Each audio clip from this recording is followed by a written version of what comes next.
On se retrouve aujourd'hui pour une nouvelle vidéo et ça y est, vous vous êtes décidé à investir dans l'or papier. Eh bien, très bien. Oui, mais il y a toujours cette petite question qui subsiste en vous. Est-ce que je dois investir dans un ETC ou alors un ETF orifère? Pour rappel, les ETC, c'est ce qui va justement investir directement en répliquant le cours de l'or, alors que l'ETF orifère, vous allez là investir sur des actions et donc des entreprises qui vont plutôt travailler autour du monde de l'or. Eh bien, cette sélection et donc ce choix est très important pour la suite des événements et justement chez MPM Investissement, on a décidé de faire une sélection de qualité parce que oui, vos investissements méritent le meilleur, alors c'est parti.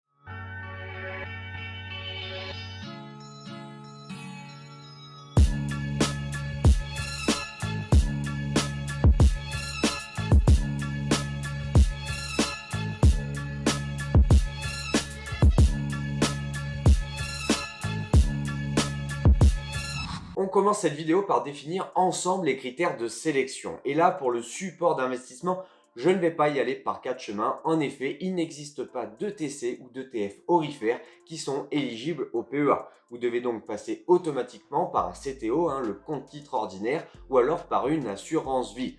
Pour vous aider, pas de panique, j'ai fait un comparatif complet justement des CTO au niveau des banques en ligne. Je vous remets le lien en haut de votre écran et j'ai également fait une sélection beaucoup plus large. En effet, j'ai comparé l'ensemble des courtiers au niveau des CTO. Je vous remets également le lien en haut de votre écran. N'hésitez pas, encore une fois, vos investissements méritent le meilleur support. Oui, mais attention, le CTO qui pratique justement les tarifs les plus bas ou qui est le plus adapté en termes de frais n'est pas forcément le plus adapté pour un investissement dans l'or. En effet, vous devez vérifier que justement les ETC ou les ETF sont listés chez le courtier que vous aurez choisi. Le premier critère de sélection, ça va être l'encours. L'encours, qu'est-ce que c'est? C'est justement la somme d'argent gérée par les émetteurs. Et ça, c'est très important à garder à l'esprit puisque justement, plus l'encours va être élevé, moins l'ETC ou l'ETF a de chances d'être délisté des marchés.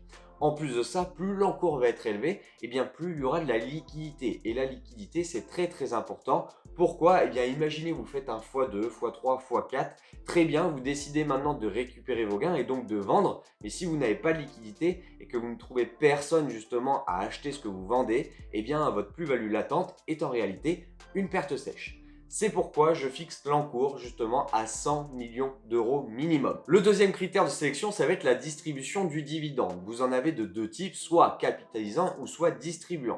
Un dividende capitalisant, c'est-à-dire que ce dividende sera automatiquement réinvesti. Alors que le dividende distribuant, comme son nom l'indique, il va vous être distribué et donc versé. Alors ça peut être très intéressant pour avoir des revenus passifs tout de suite, mais vous le savez, sur cette chaîne, on vise toujours long terme et donc on vise les intérêts composés, oui, vous l'aurez compris. Si vous ne savez pas de quoi je parle, je vous remets également le lien vers la vidéo. N'hésitez pas, elle a fait un véritable carton.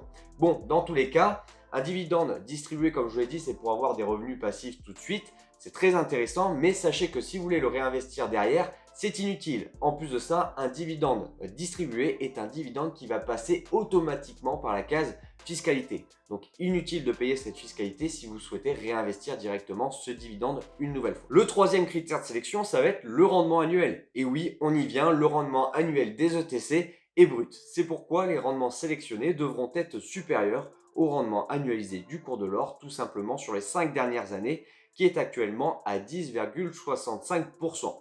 Pourquoi 5 ans? Les ETC qui ont moins de 5 ans sont un petit peu trop jeunes à mon goût pour entrer dans une étude comparative. Je préfère les écarter via ce critère. Le quatrième critère de sélection, ça va être justement les frais de gestion annuels, ce qu'on appelle les TER. Et pour les ETC, ils tournent aux alentours de 0,30%, ce qui est quand même très faible comparé aux autres produits financiers.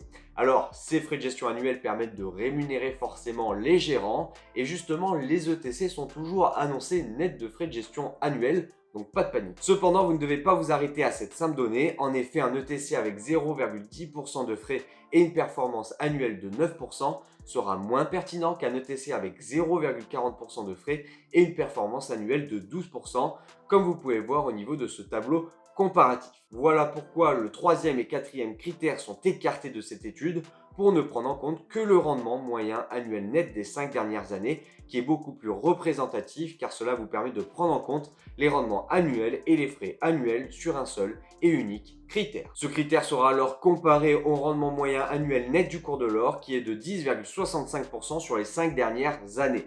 J'applique donc un critère de rendement moyen annuel net supérieur ou égal à 10,50%. On passe maintenant au dernier critère de sélection qui est la monnaie. C'est simple, je vise comme à chaque fois l'euro pour éviter les frais de change. Malheureusement, on verra qu'une majorité des ETC sont émis en dollars américains et que garder ce critère n'est pas chose aisée. Ça y est, on a défini l'ensemble de nos critères de sélection et donc on va pouvoir passer à notre top 3 des ETC. Alors avant de parler vraiment de ce top 3, je vous l'ai dit, il y a les ETC mais il y a également les ETF orifères. Et sur ces derniers, il y a quand même quelque chose qui m'a frappé, c'est les frais de gestion annuels. Ils sont cette fois de 0,60%, ce qui est quand même assez élevé. Alors si la performance annuelle brute suivait, il n'y aurait pas eu de débat, mais là sur 3 ans, on oscille entre 0 et moins 20%, ce qui est un véritable carnage.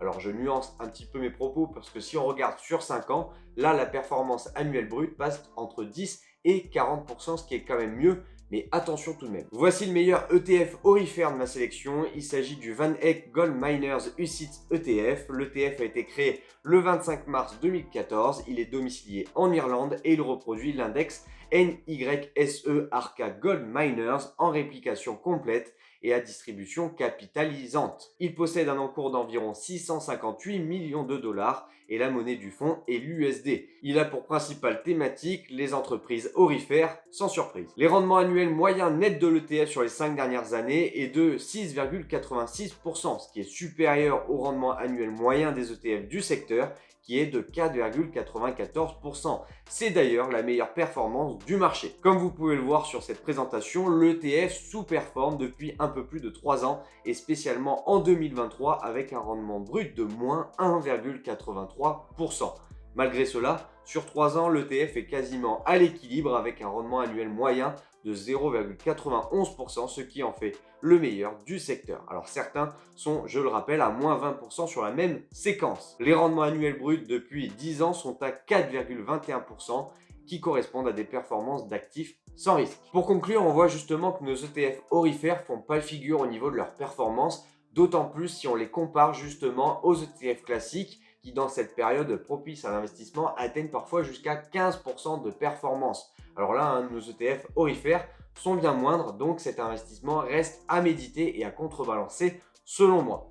On enchaîne tout de suite justement avec le top 3 des ETC. Attention, comme à chaque fois, tout ceci est le fruit de mon travail personnel. Ce n'est en aucun cas un conseil en investissement, mais cela peut vous donner tout de même des pistes. Commençons ce podium avec la 3e place. Il s'agit du iShares Physical Gold ETC. L'ETC a été créé le 8 avril 2011, domicilié en Irlande et reproduit le prix de l'or en US dollars en réplication complète et à distribution capitalisante. Il possède un encours d'environ 12 milliards de dollars et la monnaie du fonds est l'USD. Il a pour principale thématique forcément l'or. Le rendement annuel moyen net de l'ETC sur les 5 dernières années est de 11,09%, ce qui est bien supérieur au rendement annuel moyen net du gold qui est 10,65%.